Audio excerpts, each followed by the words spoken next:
Good afternoon. The first item of business this afternoon is portfolio questions. The first portfolio is Deputy First Minister Responsibilities, Economy and Gaelic. There's a lot of interesting supplementary questions on this and the next portfolio.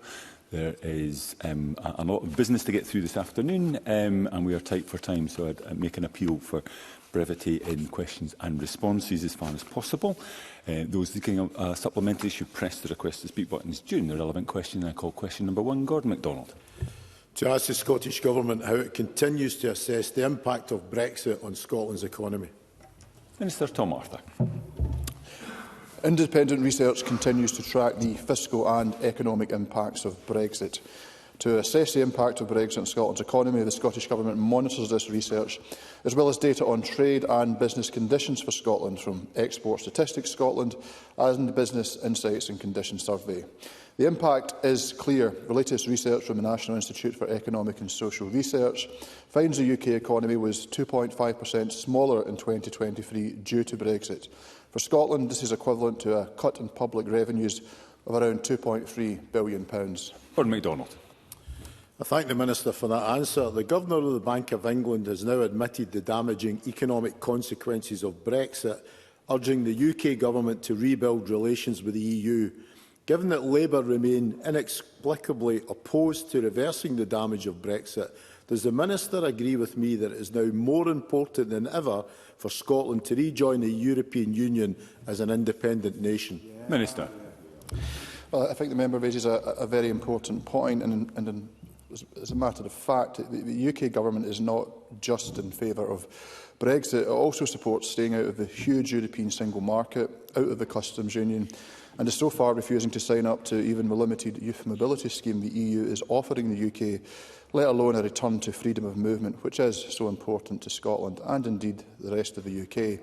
Brexit has led to an economy that is smaller and which generates less revenue for public services than Scotland would have had as part of the EU.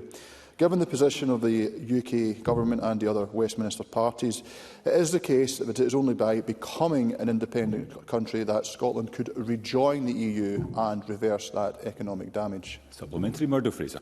Thank you, Presiding Officer. The Scottish Government's eminent economic adviser, Professor Mark Blythe of Brown University, has said that, in his view, the economic impact of independence would be Brexit times 10.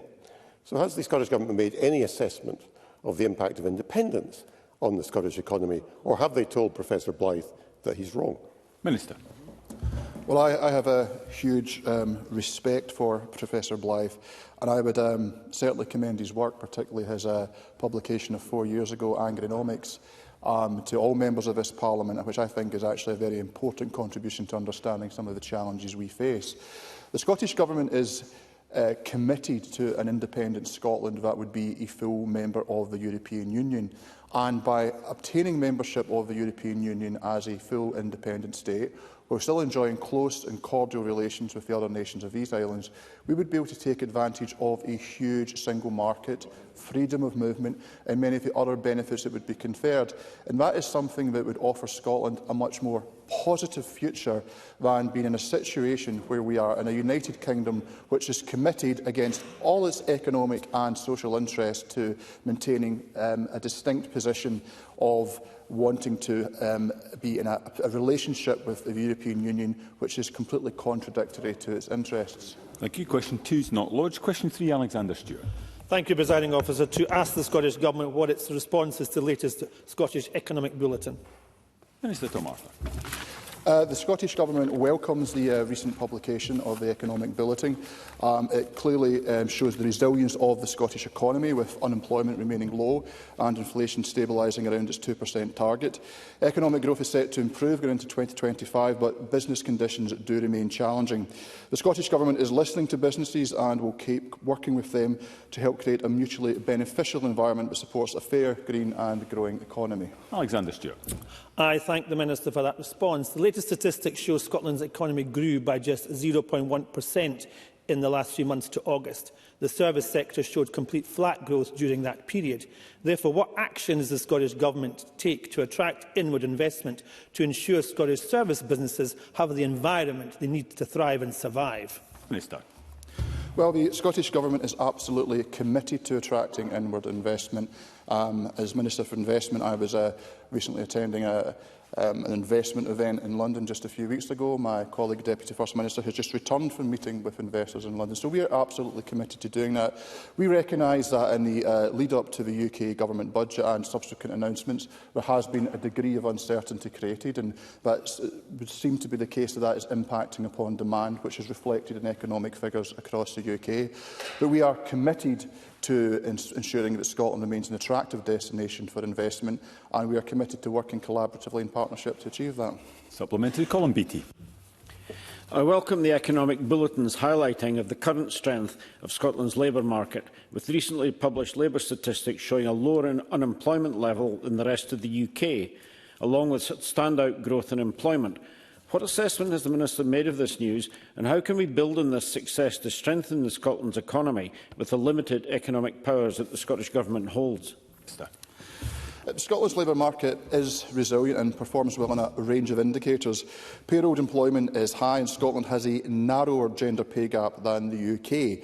Growing the economy is a top priority for this Government, and I was, as I said earlier, pleased to be in London recently speaking with investors about the benefits of Scotland's economy, and indeed the Deputy First Minister was doing so at the start of this week as well. Our green industrial strategy and the work of the Scottish National Investment Bank and our enterprise agencies are key to securing further growth and investment, which will in turn benefit all of our communities. Question 4, Maggie Chapman. Thank you. To ask the Scottish Government to what extent its economic development activities and infrastructure project decisions in the North East Scotland region are aligned with the regional economic strategy. Minister. Creating new jobs, supporting skills development, increasing investment and accelerating the energy sector's transition to net zero are key in the activities we support in the North East. These include our £125 million investment in the Aberdeen City Region deal, support for projects through the Just Transition and Energy Transition funds, and our partnership working with the UK Government to support the development of the North East Scotland Investment Zone. We will continue to leverage our existing strengths in research, innovation and skills to support economic growth for the region and deliver benefits for the people who live there. Maggie Chapman. I thank the Minister for that answer. Economic development is about improving the quality of life and well-being of our people, creating good jobs, vibrant and accessible cultural and leisure facilities, good education, housing and so much more. And connectivity is crucial to this. The Campaign for North East Rail has just completed its outline business case, the Buchan Sustainable Transport Study. Connecting Peterhead and Fraserburgh by rail will be instrumental in achieving the regional economic development priorities for the region. How is the Scottish Government supporting the aims of CNER, which include job creation, social inclusion and environmental sustainability? Minister. Well, the member rightly highlights a whole range of areas that are absolutely vital for economic development, and she rightly highlights the importance of connectivity. And with regards to the campaign for North East Rail, we are, of course, aware of the study in question, and the Scottish Government is considering the findings, and a decision on next steps is still to be made. However, we are keen to continue the discussion on how we increase sustainable travel and support better integrated travel infrastructure for the future needs of the North East. And supplementary, Kevin Stewart. Thank you, Presiding Officer. Central to the regional economic strategy for the North East is the facilitation of a just energy transition. Given more energy firms such as APA Energy have announced that they are pulling out of the North Sea Basin and the North East, and the news that GB Energy will only receive £100 million of funding over its first 2 years, a far cry from the £8 billion promised. Can the Minister provide an update on the action the Scottish Government is taking to protect the North East's economy, jobs and sustainable growth? Minister. Well, I thank Kevin Stewart for his question, and I want to assure them that this Government is committed to facilitating a just transition for the North East of Scotland. Our £500 million Just Transition Fund will help support that journey, maintaining and creating jobs in low-carbon industries and contributing to the region's future prosperity. The Energy Transition Fund is supporting 4 major projects to protect existing jobs, skills and knowledge whilst creating new jobs. It was disappointing to see the UK Labour Government quickly drop their commitment commitment to £28 billion investment in our green future, and we continue to engage with the UK Government on how we can attract private investment, promote growth in high productivity, future-facing sectors and create high-quality, well-paid jobs. Okay, question 5, Ros McCall. To ask the Scottish Government what discussions it has had with the UK Government regarding the reported potential withdrawal of Levelling Up funding for the City of Dunfermline and any economic impact this may have. Deputy First Minister Kate Forbes. Well, we are in regular contact with the UK Government on a range of issues, including the future of Levelling Up and other funds. And indeed, I raised that with the relevant minister in person yesterday in the UK Government. Have raised the point around uncertainty about funding for a number of Levelling Up projects, including in the City of Dunfermline, and I'll continue to press for clarity on the future of those projects. Ros McCall. I thank the Deputy First Minister for that response. As referred to in my initial question, the UK Labour Government has threatened to pull £5 million worth of crucial Levelling Up funding from the City of Dunfermline. This vital cash was intended to renovate St Margaret's House into a new cultural space, repair and restore the city's B-listed fire station creative building, turn Tower House into an improved cultural space and create a new amphitheatre for outdoor performances at the Dunfermline Learning Campus. And I'm clear that such withdrawal of funding is a betrayal of Scotland's newest and fastest growing city. So will the Deputy First Minister commit to strenuously making the case for the funding necessary to protect these projects and progress them, or will my constituents be left with nothing? Deputy First Minister. Well, as a point of principle, the Scottish Government is very supportive of place-based regeneration, and I understand the disappointment that the member has expressed. The Cabinet Secretary for Finance and Local Government is writing to the Chief Secretary to the Treasury, seeking further information on the UK Government's intentions for previously committed funding and previously committed projects which didn't receive confirmation of funding in the UK budget, and we will continue to, in her words, strenuously push for maximum support for Dunfermline and for other areas that have been promised funding. Supplementary, David Torrance.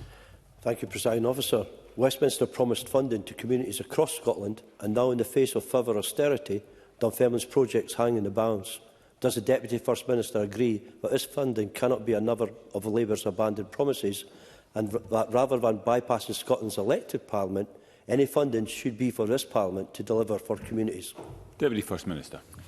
Well, in terms of the points that David Torrance makes, we do appreciate that uncertainty from the UK Government around projects that have been previously promised is disappointing, but we will continue to work with the UK Government in terms of ensuring that there is funding cover where that has been promised. I have been encouraged by the Labour Party's manifesto commitment to restore decision-making over the allocation of structural funds to devolved governments like the Scottish Government, and I must say that I had a very positive meeting with the Minister, Alex Norris, just yesterday in looking at how we can work closely together to make every penny go as far as possible in the best interests of our communities. Question 6, Stuart McMillan. Thank you, Presiding Officer. To ask the Scottish Government whether it will provide an update on the work at Ferguson Marine Port Glasgow in light of the announcement of £40 million worth of investment into the yard earlier this year. Deputy First Minister. Well, when I visited Ferguson Marine in July, I signalled the Government's willingness to back the Board's investment plans, subject to due diligence and provided it meets commercial standards. Ferguson Marine, with the support of my officials, has continued to refine their plans in the intervening period, and the funding needs of the business are part of our current budget planning discussions, the outcome of which will be published on the 4th of December. Stuart McMillan. I thank the Deputy First Minister for her reply, and I welcome the recent news about the Glen Sannox. She will be very much aware that I regularly speak with the workers at the yard, and I genuinely know how talented the workforce actually are. But will the Deputy First Minister provide an assurance that before the capital investment takes place, and the announcement takes place on the 4th of December, the Scottish Government will actually have discussions with both the shop steward and also the Ferguson's board to ensure there is full support that the new machinery and plant is very much needed to help the yard secure future contracts? And will the Deputy First Minister provide an update on the appointment of a new permanent Chief Executive at the yard? Deputy First Minister. Well, in the week when Glen Sannox has achieved full regulatory approval, I do want to start by paying fulsome tribute to the workers and their representatives at Ferguson Marine, including the shop stewards who have had the privilege of meeting on a number of occasions. It's their skills and expertise which are at the core of the business, and I know it has been an extremely difficult time, but I want to see the workers and shop stewards continue to play a key role in driving the business forward. I tomorrow will meet with the Chair and 2 members of the Ferguson Marine Board to discuss the matters that Mr Macmillan raises and others. Once a permanent Chief Executive appointment has been made, the Chair will make that public, and I of course am willing to engage with the workers at the yard again, as Mr Macmillan has requested. Thank you. Question 7, Ariane Burgess. Thank you. To ask the Scottish Government what discussions the Economy Secretary has had with ministerial colleagues regarding any economic analysis it has undertaken on the impact on the wider Scottish economy of fish farming. Deputy First Minister. Well, I've not had specific discussions with ministerial colleagues on analyses of the economic impact of the fish farming sector, but according to the Scottish Government's marine economy statistics published earlier this month, aquaculture generated £337 million of approximate GVA, 7% of the Scottish marine economy in 2022. And I also note that it supports around 12,000 jobs across the supply chain. Scottish salmon is the UK's largest food export. Ariane Burgess.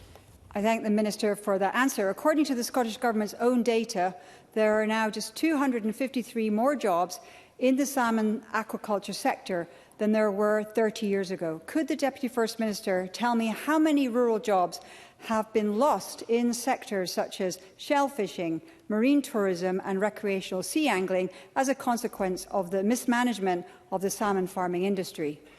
Deputy First Minister. Well, I've obviously outlined a little bit in terms of the job opportunities through aquaculture. In terms of the wider issues she raises, she'll know that there has been quite a significant change in marine jobs, not just driven by growth in sectors like fish farming, but also because of some of the other challenges, not least around recruitment and exporting as a result of Brexit.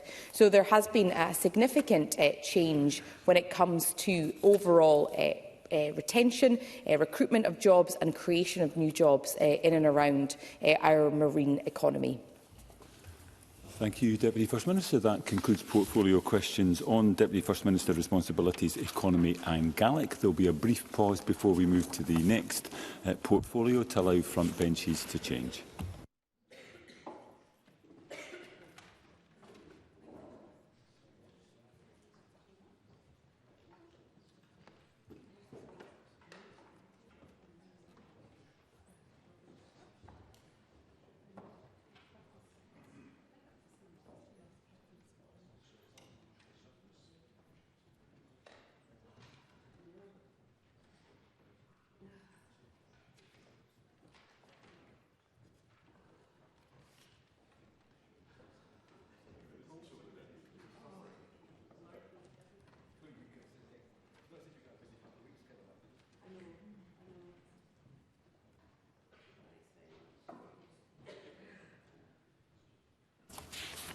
Okay, the next item of business is portfolio questions on finance and local government. I'd remind the Chamber that questions 5 and 7 are grouped together, and therefore any supplementaries on those questions will be taken after the substantive questions have been asked. As ever, members looking for a supplementary question should press the request to speak buttons during the relevant question. Unfortunately, the member due to ask question number 1 is not present in the chamber, for which I'll expect an explanation and indeed an apology. So I'm going to have to move to question number 2. Pauline McNeill. To ask the Scottish Government whether it will consider ring-fencing funding in its forthcoming budget to allocate to Glasgow Airport Rail Link. Minister Ivan McKee. Glasgow Airport Rail Link was superseded by the Glasgow Airport Access Project and allocated £144 million as part of the Glasgow City-region deal in 2014. The Glasgow Connectivity Commission and Second Strategic Transport Projects Review recommended a wider metro system that could include a link to the airport, and in November 2023 the City-region deal Cabinet decided to refocus funding on progressing Clyde Metro. Development of the case for investment has been led by Strathclyde Partnership for Transport, supported by Glasgow City Council, and includes the development of the network and funding options for the project's delivery. Pauline McNeill. I did ask the Cabinet Secretary a specific question. I'd like to ask it again, which is what funding is going to be allocated specifically for the Airlink. I'm sure the Cabinet Secretary agrees with me, as being a Glasgow member, that Glasgow is one of the few major cities in Europe that does not have a direct Airlink to its airport. It's so fundamental for its economy. I would like an assurance today that the Airlink will be a priority for Phase 1 of the Metro Plan that the Cabinet Secretary refers to. And I ask again, can the Cabinet Secretary confirm that the Scottish Government, through Transport Scotland, will allocate the funding to allow the Airlink to be developed in Phase 1 of this project? Minister. Well, clearly the decision about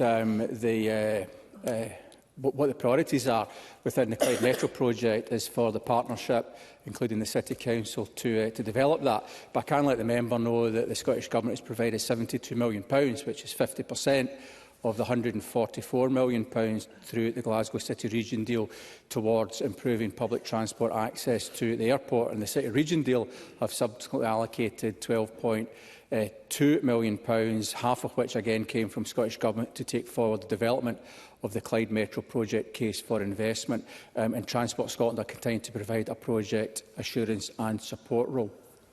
Question 3, Craig Hoy. Thank you, Deputy Presiding Officer. To ask the Scottish Government when it will publish Scotland's tax strategy. Cabinet Secretary Shona Robertson. As has already been set out publicly, we aim to publish the tax strategy alongside the draft budget on the 4th of December. Craig Hoy. I thank the Minister for that answer. Not long to wait. Asked recently if Scotland had reached the point where raising taxes any further might be counterproductive, her colleague Ivan McKee said that was a very strong consideration in the Government's present thinking, and can I welcome that? But if raising tax is potentially counterproductive, then surely cutting tax could potentially be productive, not least for households and businesses who are struggling. Does the Minister therefore agree with Ivan McKee, and will she therefore follow our common sense plan to reduce tax to promote growth and reverse the damaging tax differential between Scotland and the rest of the UK? Cabinet Secretary. Well, first of all, let me assure Craig Hoy that, of course, all of the considerations are carefully going through in terms of our tax position, and that will be set out on the 4th of December. But, of course, what Ivan McKee did not say was that reducing tax, cutting tax, was something that the Scottish Government was going to do, because we understand the impact of cutting tax on public services. So our tax policy decisions have raised an estimated £1.5 billion for public services. The Tories want to take an axe to that, but the result of that would be taking an axe to public services, and that's not something this Government will do. Supplementary, Stuart McMillan. Thank you, President Officer. Can the Cabinet Secretary provide an update regarding the stakeholder engagement work that the Scottish Government has been undertaking to inform the development of a tax strategy? Cabinet Secretary. Well, I can say to Stuart McMillan that the Scottish Government has engaged with 65 external organisations to support the development of the upcoming tax strategy publication. This included representatives of Scotland's business community, think tanks, civic society, tax professionals and local government partners. Our approach to these engagements was designed to gather a range of different views to feed into the final tax strategy. These sessions were chaired by ministers, senior government officials and external stakeholders. Question 4, Annabel Ewing. Thank you, Presiding Officer. To ask the Scottish Government what assessment it has made of the implications of the UK budget for its allocation of capital budget for health projects. Cabinet Secretary. The capital funding position remains challenging, and infrastructure projects remain under review, the Scottish Government is assessing the full implications of the UK autumn budget and also await the outcome, importantly, of the UK Government's spending review in the late spring of 2025. Full consideration will be given as to which projects are affordable and deliverable and can be included within our revised infrastructure investment pipeline. Annabel Ewing. I thank the Cabinet Secretary for her answer, and of course she will be aware of my long-standing fight to get a much-needed new medical centre for Loch-Elly, something that was first promised by the Scottish Government way back in 2011. Given that I understand there will nonetheless be additional capital spend available and that decisions will quite properly be made according to priority, I put it to the Cabinet Secretary that it must surely be Loch-Elly's turn now. Cabinet Secretary. Can I say to Annabel Ewing that I absolutely agree that it's vital that spending is prioritised based on need and expected impact. So we're working with all health boards, including NHS Fife, to consider infrastructure needs across all of Scotland to develop a whole system NHS infrastructure plan, and that will support the continued safe operation of existing facilities as well as determining the longer-term investment priorities. I'm happy, though, to continue to discuss this with Annabel Ewing in the run-up to the revised infrastructure investment pipeline. Question 5, Richard Leonard. Thank you, Deputy Presiding Officer. To ask the Scottish Government whether local authorities will receive a fair budget settlement. Cabinet Secretary. Yes, the Independent Accounts Commission confirmed that the Scottish Government provided a real terms increase to local government in this year, in 23-24 and 22-23, and will continue to work in partnership with COSLA to ensure local authorities receive a fair settlement in 2025-26. Richard Leonard.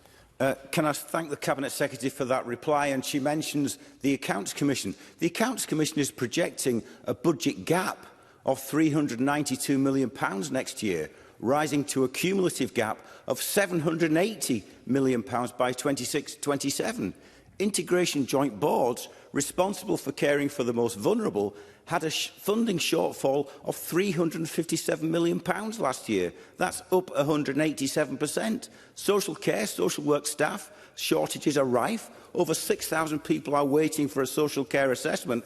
Every single council in Scotland is making cuts, while nearly all are hiking up fees and charges. So will the Cabinet Secretary match her warm words about the value of local government with some cold, hard cash to deliver the services that our communities need? Cabinet Secretary.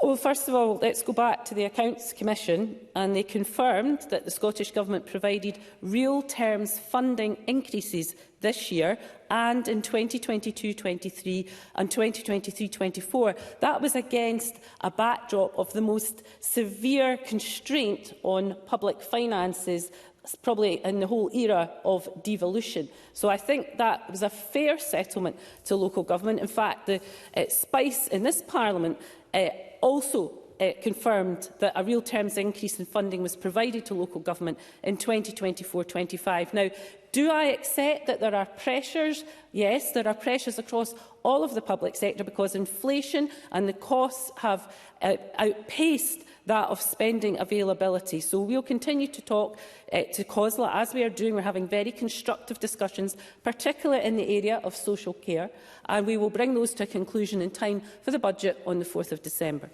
Question 7, Mark Griffin. Thank you, President Officer. To ask the Scottish Government what early discussion it has had with COSLA regarding the detail of the financial settlement that it has received from the UK Government's budget. Cabinet Secretary. To get myself mixed up in my folder there. We have had unprecedented levels of engagement with COSLA ahead of the budget, in line with the principles set out in the Verity House Agreement. With regards to the UK budget, the First Minister committed to provide COSLA with an open book assessment of the impact on the Scottish budget, and that commitment has been delivered in full. We have also been in discussion with them about the adverse impact of the imposition of increased employer national insurance contributions on local government, which COSLA has estimated will cost local authorities an additional £265 million. Mark Griffin. I thank the Cabinet Secretary for that answer. It's good to hear the Government are now adhering to the principles of the Verity House Agreement, because after last-minute budget announcements to party conference and the breakdown of trust that inevitably followed from that decisions, can I ask the Cabinet Secretary if she will share the Government's planning assumptions for the local budget settlement to COSLA and local authorities in advance to allow them to properly prepare for the coming financial year and start to repair that relationship? Cabinet Secretary. Well, if we're going to talk about surprise announcements, I think a hike in employer national insurance contributions that apply to local government was a bit of a surprise announcement that local government had not expected, to the tune of £265 million. So we'll continue to work with local government about the budget in the run-up to the 4th of December, and we are sharing a lot of information. Clearly, the information about the budget itself, I think I would get in quite a lot of difficulty, Presiding Officer, if I was not to share that in this place first on the 4th of December. So we will go as far as we can in discussions with COSLA, and those discussions will continue as long as they are required up until the 4th of December. Supplementary, Pam Gosal. Thank you, Presiding Officer. I've spoken to chief execs in local authorities across my region of the West of Scotland who said that councils are struggling financially. One local authority chief exec even compared last year's council tax freeze to a power grab whereby the UK Government would tell the Scottish Government whether or not it can raise taxes. If councils are being dictated to by the Scottish Government, then the Verity House Agreement is not worth the paper it is written on. Therefore, will the Cabinet Secretary provide clarity on whether or not councils will be able to set their own council tax rates in the coming budget? Cabinet Secretary. Well, that will be part of the budget. Part of the budget announcement on the 4th of December, part of the discussions with local government. What I can say to Pam Gosal, though, is that it is a bit of a surprise that she is talking about funding to local government.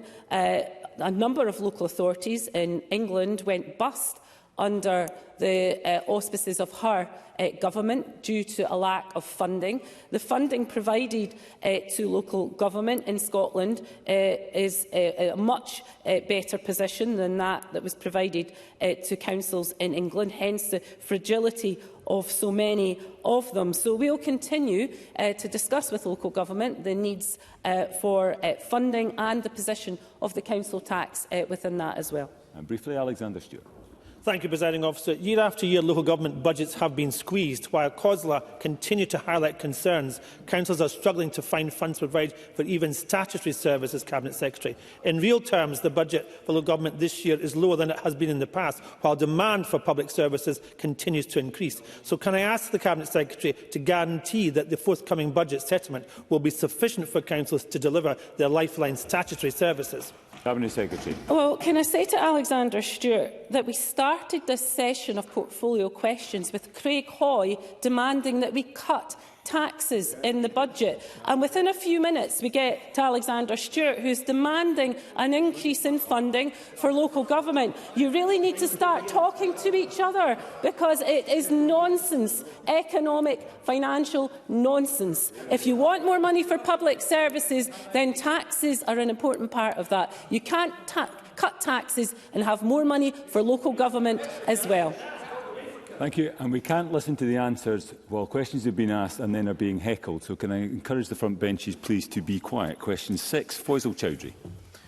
Thank you, Deputy Presiding Officer.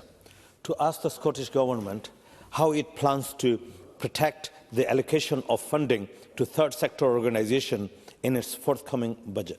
Cabinet Secretary.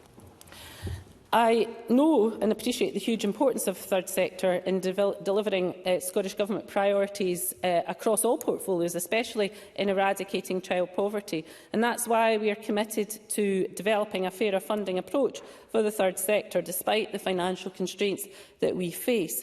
The Scottish Government continues to focus on building a more inclusive Scotland, investing in services provided by third sector organisations that help and support our communities across Scotland. Faisal Chowdhury. I thank the Cabinet Secretary for the answer. Edinburgh Integration Joint Board officers recently proposed to end grant funding for 64 third sector organisations. While this was not taken forward, charities still don't have funding beyond March 2025, and the board's financial deficit remains. These organisations provide vital service through prevention and early intervention.